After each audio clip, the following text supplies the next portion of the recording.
Bismillahirrahmanirrahim. Assalamualaikum warahmatullahi wabarakatuh. Waalaikumsalam warahmatullahi wabarakatuh. Selamat pagi dan salam sejahtera bagi kita semua. Alhamdulillahirabbil alamin wassalatu ala asrofil anbiya'i wal mursalin wa ala alihi washabihi ajmain amma ba'du. Pertama-tama marilah kita panjatkan puji serta syukur kehadirat Allah Subhanahu wa taala yang dimana atas karunia dan nikmatnya kita dapat berkumpul dalam virtual meeting kali ini. Tak lupa sholawat serta salam semoga selalu tercurah limpahkan kepada Nabi Muhammad SAW. Sebelumnya, nama saya Siva Nurul Asfia, saya merupakan mahasiswa dari Program Studi Informatika Angkatan 2019.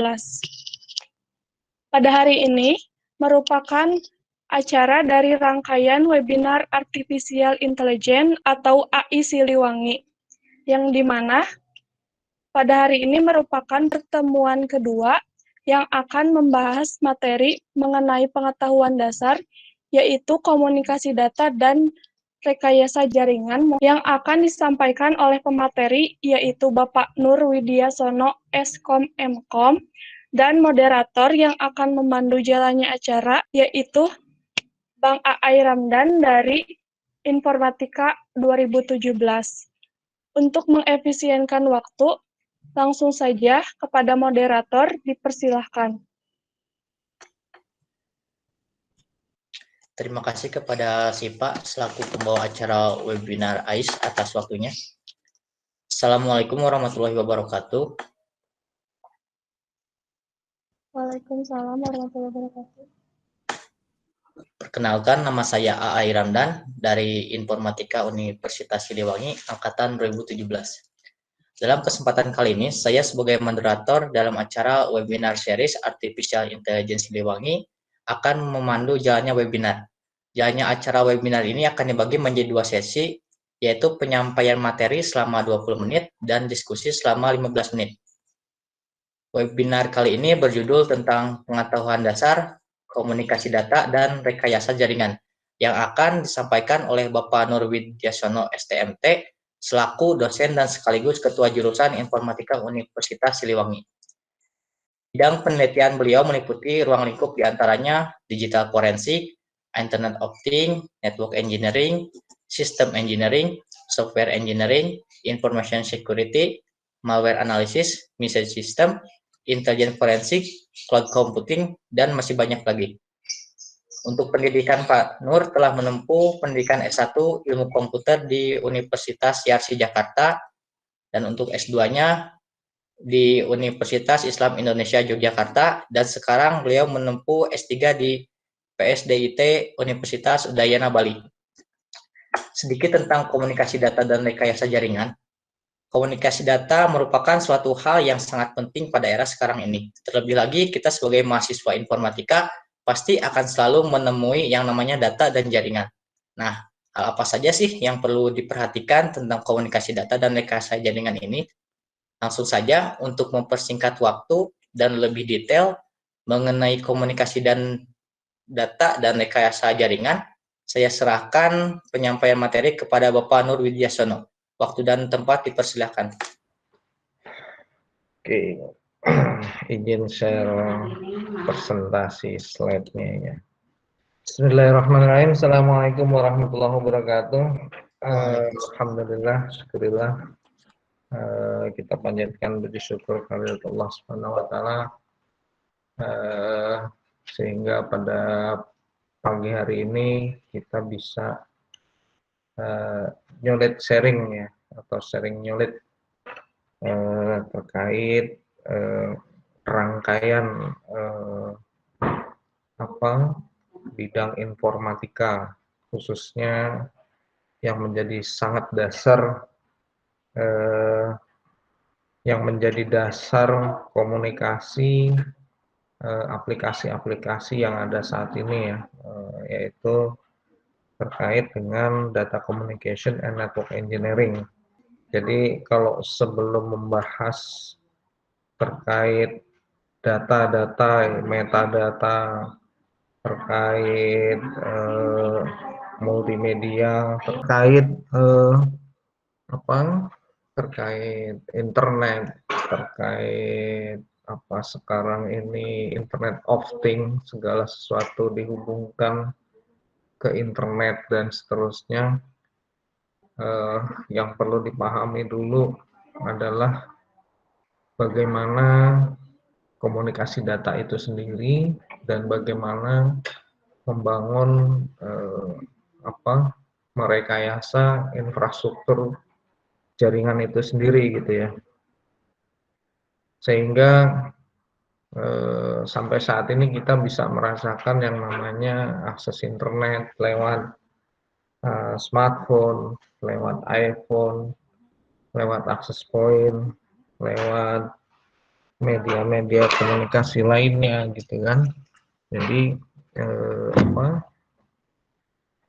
jadi itu yang perlu kita pahami dulu gitu. Apa sih sebenarnya komunikasi data itu gitu ya.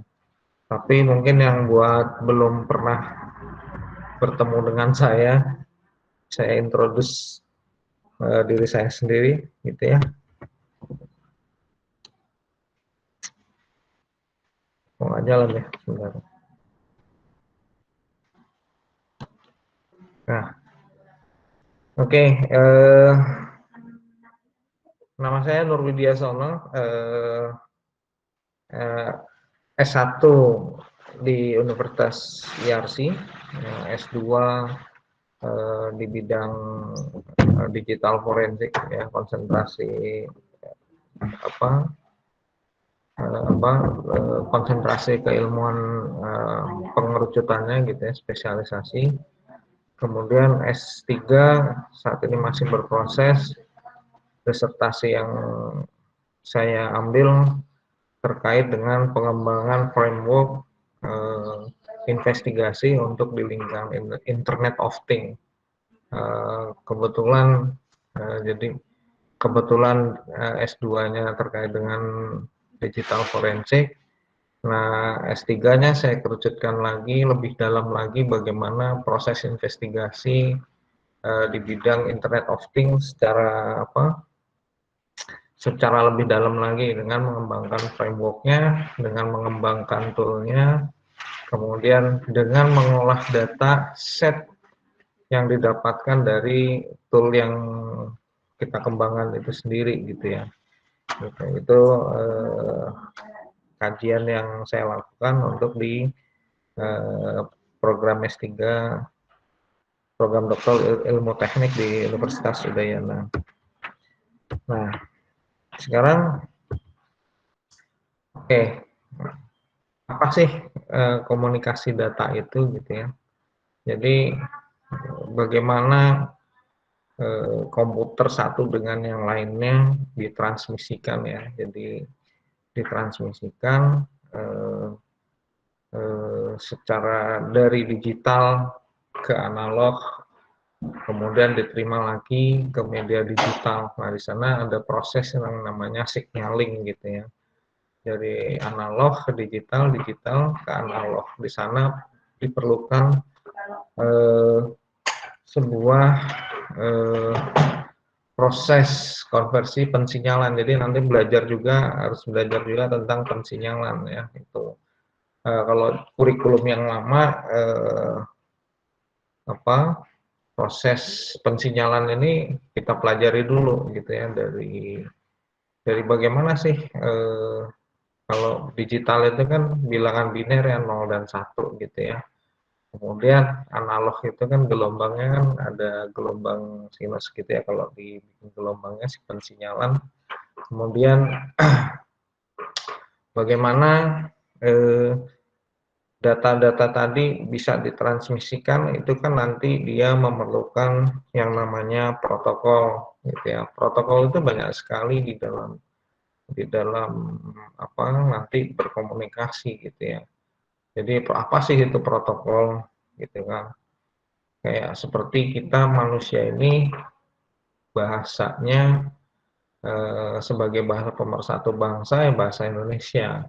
Sebagai bahasa komunikasi di dunia yang umum biasa digunakan adalah bahasa Inggris gitu ya.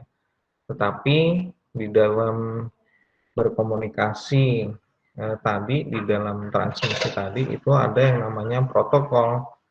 Nah, sehingga si mesin-mesin tadi dapat memahami apa yang dikirim dari satu mesin ke mesin yang lainnya gitu ya. Ada protokol.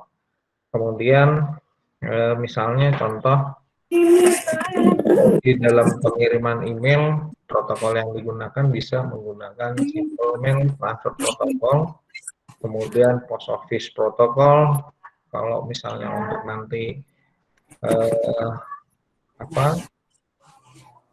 monitoring infrastruktur jaringan, nanti bisa menggunakan SNMP, Simple Network Management Protocol. Jadi banyak sekali protokol yang digunakan untuk berkomunikasi gitu ya. Jadi perangkat satu perangkat yang lain, kemudian dari aplikasi satu dengan yang lainnya nanti ada protokol, ada port-portnya gitu ya. Nah, sehingga ya mereka akan saling mengetahui. Di samping itu bukan hanya protokol, tetapi ada yang namanya dari sisi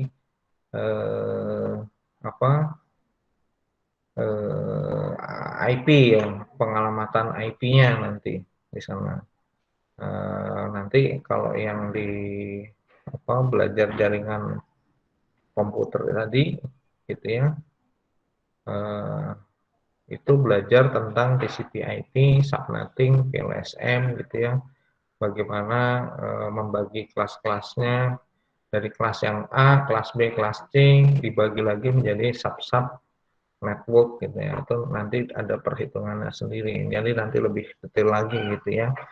Nah, tadi itu yang jadi data communication network and network engineering, atau komunikasi data dan rekayasa jaringan. Jadi ada dua kata kunci di sana. Ya, sedangkan network engineering tadi jadi terdiri dari orang-orang yang memiliki skill ya yang cukup tinggi untuk bagaimana bisa menghubungkan ya melalui tadi jaringan tadi, apakah bagaimana tadi nanti data voice yang ada call, ada untuk telepon tadi VoIP ya, kemudian ada sekarang ada videonya sekarang untuk video conference, kemudian network infrastrukturnya nanti bisa melalui jaringan wireless atau terestrial ya lewat VSAT IP yang digital, kemudian nanti media transmisinya apa, nah itu network engineering ya, kaitannya dengan network engineering.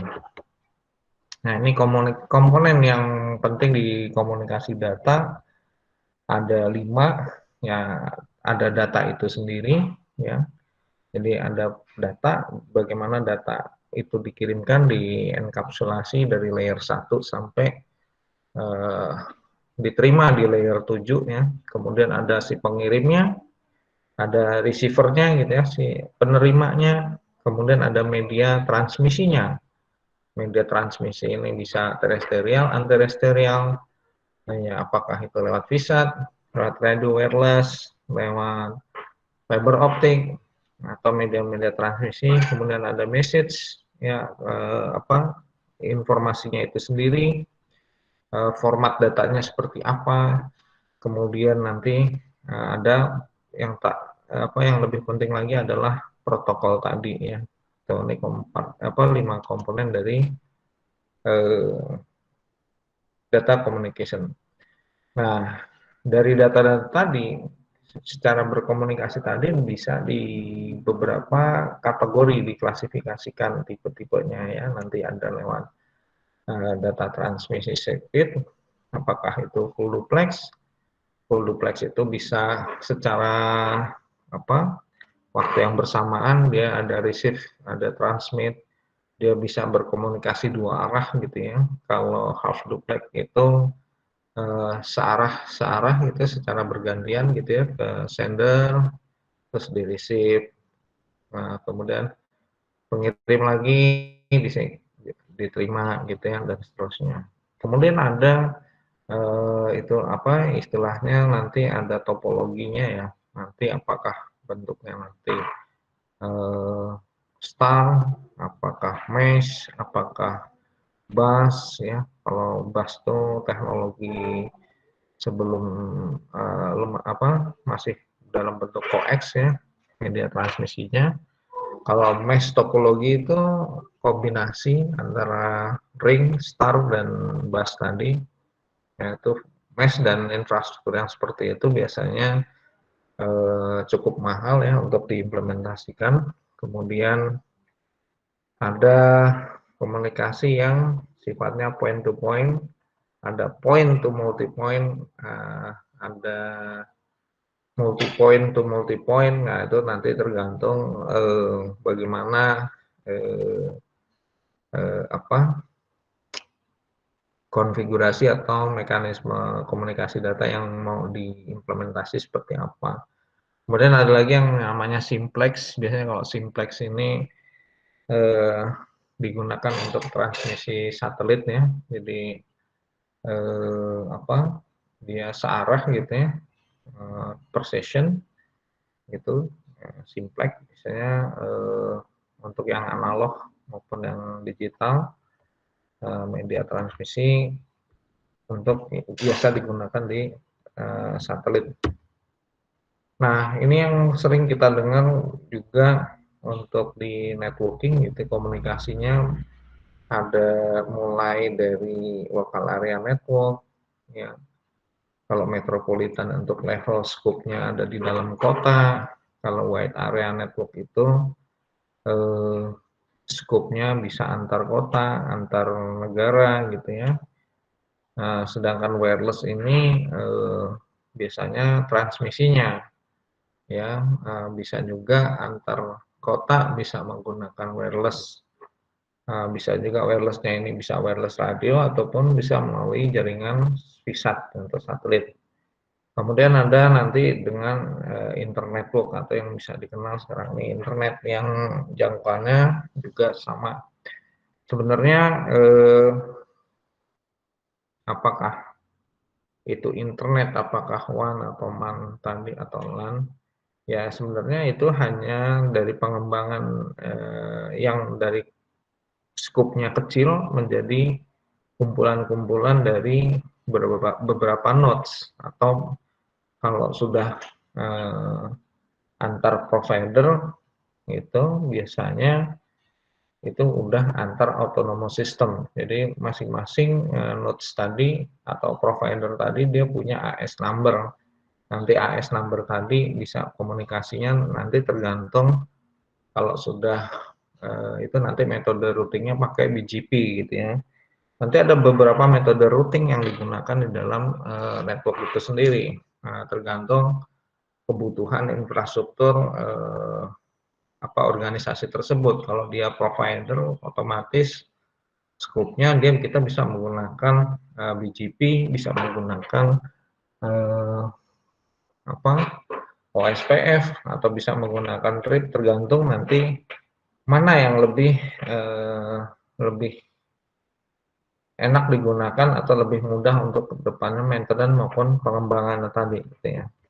Ya. Ini yang sering mungkin dikenal ya nanti kalau belajar di networking, ada istilahnya 7 OSI layer. Jadi setiap komunikasi tadi tidak lepas dari ini ya. OSI layer ini, 7 OSI layer ini sebenarnya untuk mempermudahkan kalau dari sisi perspektif engineering gitu ya, network engineering, untuk troubleshoot itu akan memudahkan ketika terjadi persoalan di kliennya tadi, misalnya kalau ada keluhan saya tidak bisa akses internet. Kenapa nggak bisa akses internet? Apakah physical layer-nya, interface card-nya, apakah masalah kabelingnya, apakah masalah transmisinya gitu ya. Jadi nanti kalau di NOC gitu ya, Network Operation Center, ketika ada klien yang komplain, saya tidak bisa akses internet. Nah, nggak bisa akses internetnya kenapa? Ditanya lagi lebih detail.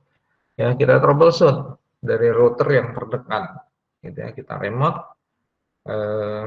apakah di routingnya bermasalah, apakah ada masalah di data linknya, di transmisinya, itu bisa bisa kelihatan. Jadi dengan adanya 7OC layer ini, data-data tadi sebenarnya yang dari si pengirim ke si penerima atau dari si penerima dikirim balik ke si pengirim itu nanti ya melalui ini.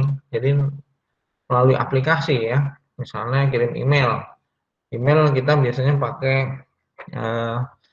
Gmail atau pakai Hotmail atau pakai Microsoft Exchange ya, pakai Microsoft Email misalnya, pakai Notesmail atau pakai aplikasi apa yang berbasis web boleh, client server boleh. Kemudian di presentation layer, nah itu bagaimana nanti data tadi diterjemahkan atau di encrypt, nanti dikasih header. Nah, format datanya seperti apa? Apakah dia ada file attachment-nya dalam bentuk dokumen, HTML, dalam bentuk zip, dalam bentuk movie, atau dalam bentuk MP3 dan seterusnya. Itu ada di layer 6 ya, presentation. Jadi bagaimana data itu disajikan. Nah, session layer ini biasanya ketika proses transmisi tadi ya, yang lalu lalang gitu ya, yang nggak kelihatan gitu ya. Nah, ini nanti session ini bagaimana data itu karena sudah di-encrypt di level presentation tadi, nanti formatnya nanti kalau mau lihat itu nanti di kelas apa, kalau mau lihat data-data tadi, nah di session layer ini kita bisa tangkap tuh dengan kalau di sisi network forensik maupun dari sisi hacking ya, aktivitas hacking. Nah ini di session layer ini sebenarnya kritikal sebenarnya. Jadi sangat tidak disarankan misalnya kalau kalian misalnya mau transaksi mobile banking atau e-banking yang katanya ada tokennya. Nah, itu di session layer sebenarnya kita bisa tangkap isi yang ada di layer tersebut, layer 5 tersebut. Apakah nanti ada username, password, email, gitu ya, atau email tadi mengandung file attachment, atau misalnya kalau dalam hal investasi misalnya ada akses kemana, link site-nya kemana tujuannya, IP berapa, MAC address-nya berapa, kalau dia nonton film-filmnya apa, dan seterusnya. Di sini kalau misalnya dia VoIP, bentuknya suara, misalnya kita lagi video conference seperti ini, itu kita ketangkep juga sebenarnya di session ini. Ya, wajah-wajah kita, suara kita, gitu ya. Ini bisa disajikan nanti streamnya bisa dibuka, gitu ya. Ada nanti kode-kode heksadesimal di sana yang harus dikonvert dulu nanti bisa kelihatan yang sebenarnya. Kemudian apa, aplikasi presentation nama session ini sering juga disebut upper layer ya. Jadi layer yang ada di sisi bagian atas yang digunakan oleh si software biasanya. Nah, kemudian di sisi transport ini bagaimana untuk membuka komunikasi gitu ya. Membuka dan menutup komunikasi itu ada sisi transport layer ya, untuk memprovide proses tadi. Kalau misalnya ada kesalahan, ada pengulangan, error correction dan semuanya, ini ada di transport ya. Oke, kemudian di network layer ini terkait nanti paket-paket tadi yang dikirimkan dari application layer kemudian dikasih header, itu mau dikirim kemana, tujuannya kemana, ini ada di network layer, karena di sini adalah perangkat router biasanya di sini di layer 3 ya. Jadi tujuannya mau kemana ya, ke siapa, MAC address berapa dan seterusnya ada di sini. Kemudian di sini juga kalau dari sisi forensik ya, di network layer ini kita bisa tangkap ya sumber-sumber. Kalau misalnya dari perspektif security-nya terjadi denial atau distribute denial of services, di sini kita bisa lihat sumber serangan dari mana, jumlah paketnya apa, ya, terus efeknya seperti apa dan seterusnya.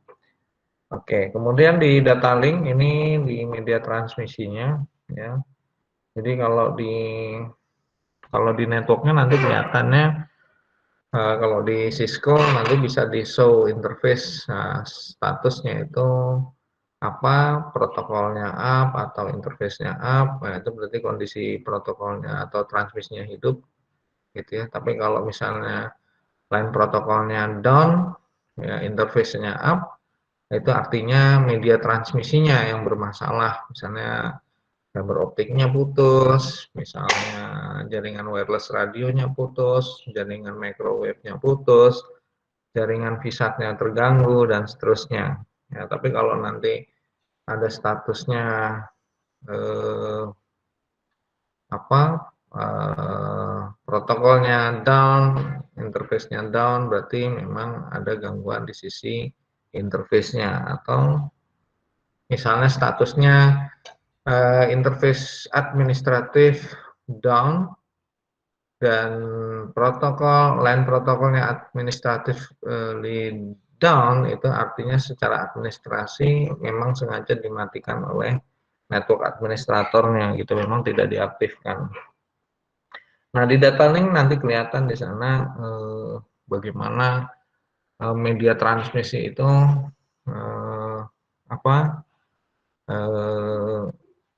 paket-paket yang dari application tadi itu memang diberikan header lagi, nanti ditambahkan header di sana. Nah, di physical layer yang dari aplikasi tadi itu di generate yang dimodify menjadi bilangan biner 0 dan 1 di sana. Ya, ketika nanti physical layer itu tadi misalnya ke tujuan, nah ini misalnya di tengah-tengah ini ada media transmisi yang harus dirubah, ini kan di digital ya, mutasi digital kan. Nah, ketika nanti dia dikirimkan melalui media transmisi satelit dan segala macam atau lewat fiber optik, nah itu kan dalam bentuk sinyal kan, pensinyalan. Nah, di sanalah diperlukan yang namanya alat. Itu alatnya namanya modem, modulator, demodulator. Jadi pengubah sinyal. Ya, jadi dari sinyal digital dirubah ke analog, maupun analog dirubah menjadi digital ya, tergantung nanti posisinya diletakkan di mana. Yang jelas nanti dari sisi penggunanya, what you see is what you get gitu ya. Jadi kalau kata Microsoft itu what you see is what you get. Jadi yang dikirimkan misalnya message-nya ABC, yang diterima ya ABC, kecuali misalnya kalau dari perspektif hacking itu bisa saja informasi yang dikirimkan ABC kita modifikasi yang diterima jadi XYZ gitu. Nah, itu kalau dari perspektif digital dari perspektif hacking ya, kita bisa memodifikasi mengintercept informasi yang ada di sini ya, di session ini layer, kita bisa modify message-nya untuk dirubah menjadi message yang tidak original lagi gitu ya. Makanya kenapa kok di sini di dalam berkomunikasi tadi diperlukan yang namanya security, ada enkripsi. Makanya nanti belajar yang namanya kriptografi, belajar nanti bagaimana penyandian supaya informasi yang dikirimkan itu lebih aman gitu ya, lebih Mohon aman. maaf Pak, Ya, untuk waktu penyampaian materi tinggal 5 menit lagi. tinggal 5 menit lagi, cepet ya. Ya Pak. Oke, saya percepat. Oke, kalau dari sisi internet dari sisi internet internet TCP/IP, nah ini yang tadi di 7OC layer tadi, yang layer aplikasi presentasi session tadi menjadi application layer, kemudian yang transport itu tetap Sedangkan di network layer itu diubah menjadi internet layer. Sedangkan data link dan physical tadi itu menjadi network access layer. Prinsipnya sama, ya, prinsipnya sama. Gitu ya. Oke. Nah, tadi network engineer, ya. Jadi kerjaannya apa sih dia? Profesional, ya. Dia harus bisa merencanakan, membuat perencanaan, kemudian mengaktualisasikan atau mengimplementasikan perancangan tadi ke lapangan, kemudian setelah jalan bagaimana ketika operasional itu kita bisa mensupport 24 jam kali 7 ya kalau di provider ya untuk mensupport terkait data tadi ya, apakah voice, data, video. Data tadi bisa juga ya orang-orang bisa akses internet, orang-orang bisa akses apa ATM-nya gitu ya. Itu kan bagaimana si network engineer tadi dia bisa mensupport itu. Ya, orang mungkin namanya end user dia taunya dia bisa transaksi gitu ya.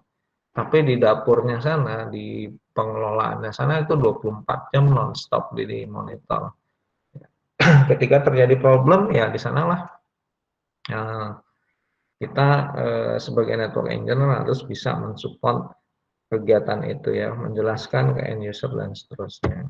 Nah, nah ini kualifikasi engineer nanti kalau mau jadi apa di bidang bergerak di bidang ini yaitu tadi dia harus bisa memahami kompleksitas ya infrastruktur tadi, terus pinpoint dari problemnya, dari titik-titik mana penyebab masalah itu apa, kemudian bagaimana penyelesaiannya dan seterusnya. Dan engineer tuh dia harus bisa bisa apa berkolaborasi ya, bekerja secara teamwork gitu ya. Kemudian secara apa kebutuhan sebenarnya engineer tuh harus paham juga dengan aplikasi yang akan lewat atau bagaimana mengembangkan softwarenya tadi ya. Kemudian bagaimana merefleksikan agar sistem itu bisa otomatis ya. Kalau sekarang ada Internet of Things, ini sekarang ada software defined network ya, ini ada sedikit pemrograman. Artinya si kalau bergerak di bidang ini pun kita harus bisa itu tadi pemrograman juga ya, pemrograman. Ya, jadi tidak hanya ngurusin masalah routing atau perangkat saja, tapi bagaimana kita bisa mengembangkan, bisa programming juga gitu ya, dan seterusnya.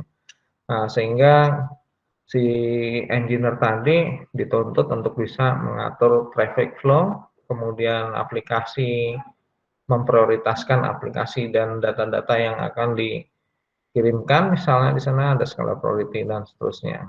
Nah, nanti di sini dia juga harus bisa ya memahami atau tentang ya bagaimana mengamankan itu isi datanya tadi ya supaya tidak di jalanan misalnya tidak diutak-atik gitu ya, tidak bisa diintercept gitu ya dan seterusnya. Kemudian bagaimana penyimpanannya ya, makanya basic yang paling basic dari network engineer dia harus paham tentang client, tentang server, tentang internet routing ya, kemudian tentang pengalamatan IP dan hubs-nya itu sendiri.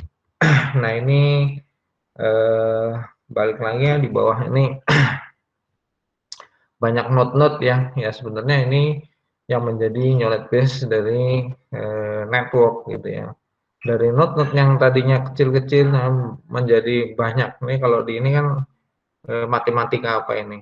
Tree kan ada tree-nya. Ya nanti sama di dalam network tuh nanti ada beberapa matrik pohon ya. Nanti belajar matematika diskrit, nanti belajar matematika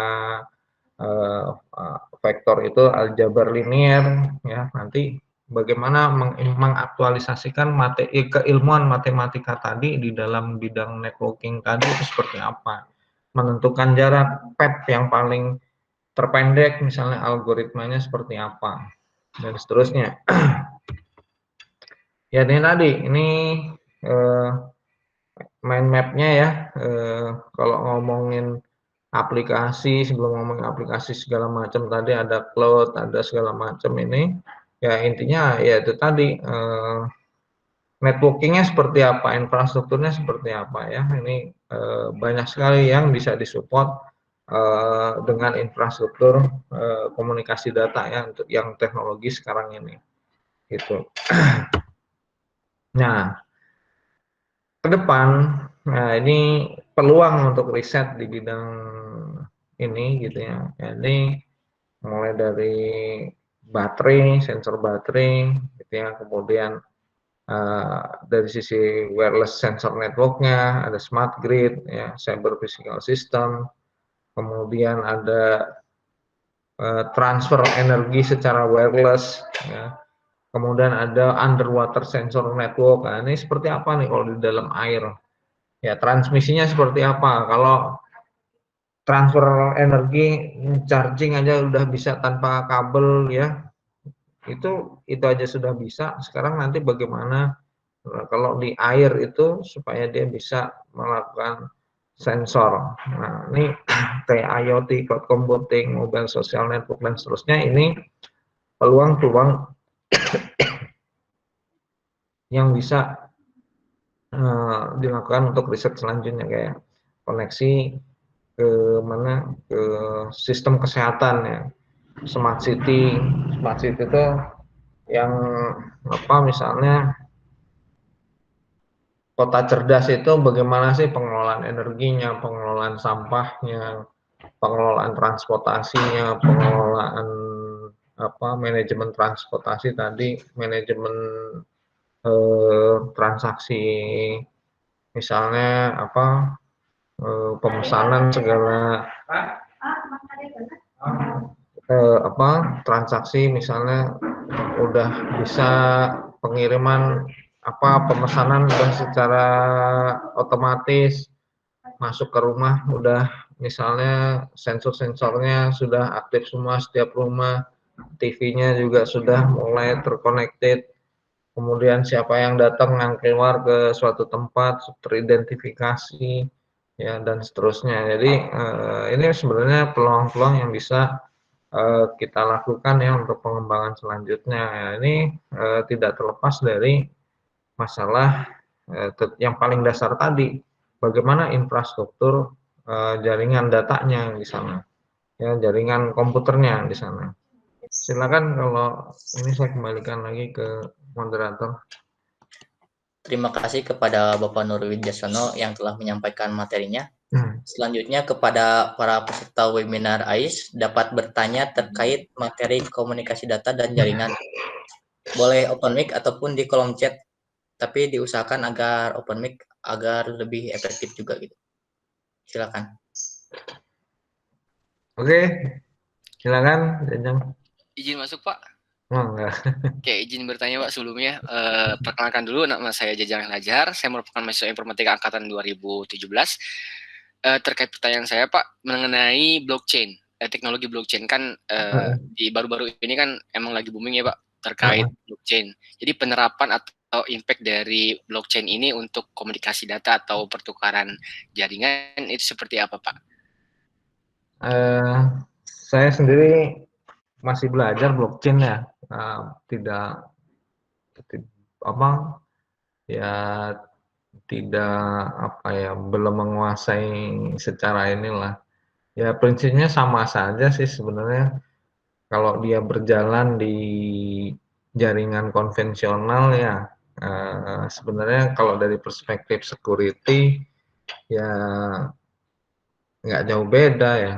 Potensi kelemahan penyalahgunaannya juga apa ya, sama gitu ya, kayak perangkat apa yang sekarang lagi ngetren itu kan IoT ya, infrastruktur itu juga karena berjalan di konvensional network yang ada sekarang ini, yang sudah ada sebelumnya, dia juga punya potensi yang sama untuk cybercrime-nya gitu, penyalahgunaannya. Ya kalau dari sisi apa security-nya, dari sisi teknologinya sendiri, apa yang bisa di ini ya, dia kan semacam apa, pertukaran untuk transaksi ini ya, keuangan juga ya, untuk itu blockchain tuh. Iya, kalau nggak salah seperti itu ya. Gitu ya Jajang ya? Halo? Iya Pak, baik. Terima kasih Pak. Oh, ya seperti itu. Ya, balik lagi sih, banyak virtual money, virtual uang ya, uang virtual money tadi ditransaksikan ke rekeningnya juga rekening yang sifatnya virtual juga gitu ya.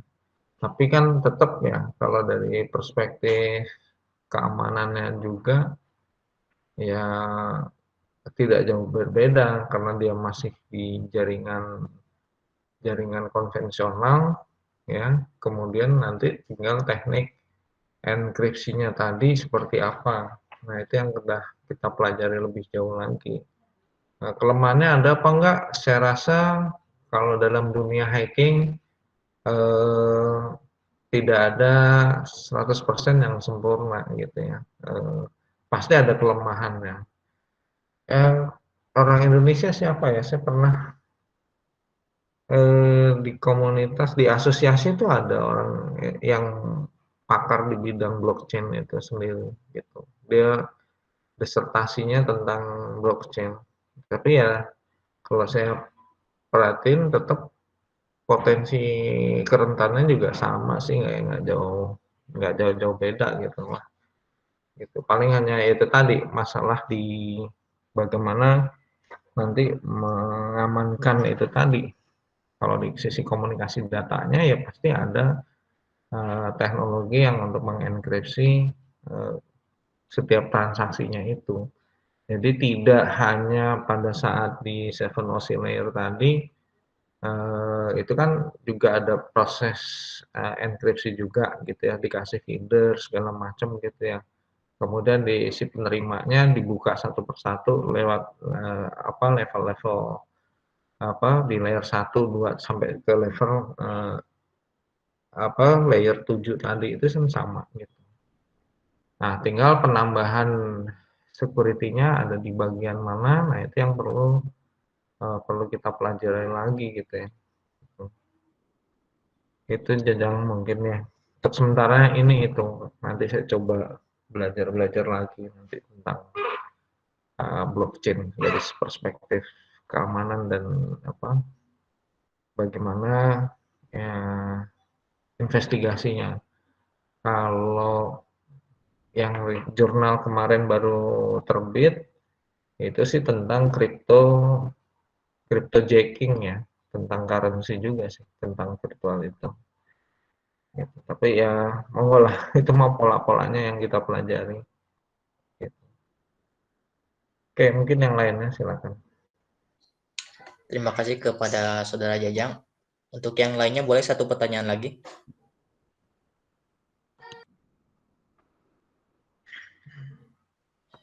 Ini Pak, ada dari Bu Irani di chat. Bagaimana potensi AI di dalam penerapan digital forensik, Pak? Oh, itu yang saya kasih nama intelijen forensik. Jadi kita mengumpulkan dataset yang ada ya. Contoh deh yang saya lakukan ini, yang bagian dari disertasi yang saya berikan ke teman-teman untuk TA ya. Jadi tangkapan data itu kan data yang isi cap tadi kan, kalau di layer 5 kan tangkapan datanya itu ada sekitar 80-an parameter kan. Nah, itu tinggal diklasifikasi saja gitu kan. Nah, sekarang nanti mau pakai algoritma apa? Jadi ketika ada misalnya gini, ketika ada tangkapan data yang bentuknya PCCap yang sedang dikembangkan ini, itu nanti kita masukin ke aplikasi yang kita kembangkan, terus nanti di dalam aplikasi itu ada semacam algoritma yang digunakan untuk melakukan klasifikasi, identifikasi dan segala macam. Nanti ya untuk AI-nya bisa masuk ke sana gitu. Jadi ketika ada paket-paket data yang mau dianalisa, itu nanti luarannya udah dalam bentuk informasi. Oh ini loh, di paket data yang diupload tadi itu mengandung misalnya virus misalnya, virusnya jenisnya ini, itunya ini dan seterusnya. Itu udah termasuk intelijen gitu kan. Jadi si examinernya dia tidak manually ngecek satu-satu, tapi dengan adanya algoritma tertentu tadi, misalnya pakai KNN, K-mean, pakai apalagi random forest, mau pakai regresi misalnya, atau mau pakai apa, dengan parameter apa tadi yang sudah disepakati, yang sudah disepakati, yang misalnya, oh ini kalau virus misalnya, dia bekerja di port ini, dia ada protokolnya ini, port yang dia pakai ini, itu jenis virusnya adalah ini, nanti library-nya ditambahkan apa misalnya. Jadi si examinernya sudah tidak manually satu-satu ngecek, tapi sudah dengan sistem yang dibangun tadi, wah itulah, ini loh hasilnya ini, nanti luarannya adalah informasi informasi terkait analisis itu tadi, yang sifatnya itu tadi proses-prosesnya tadi seperti itu tadi. Nanti si examinernya atau si polisinya atau si penggunanya, oh nih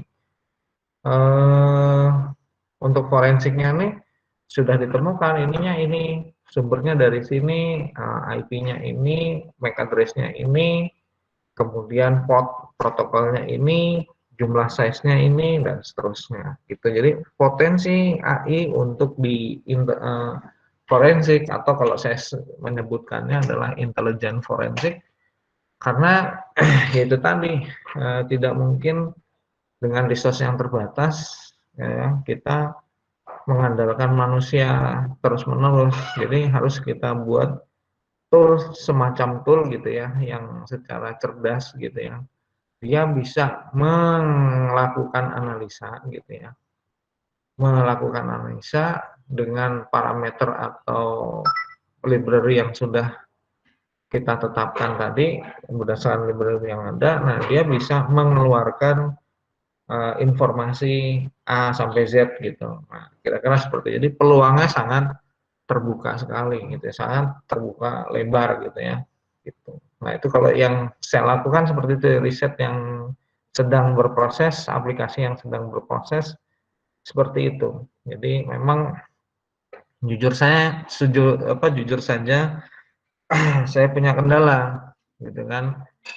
Saya nyari resource nih yang bisa Python sama Java gitu kan. Maksud saya kalau mahasiswa yang berkenan, yang punya waktu luang banyak gitu ya, dibandingkan saya gitu ya,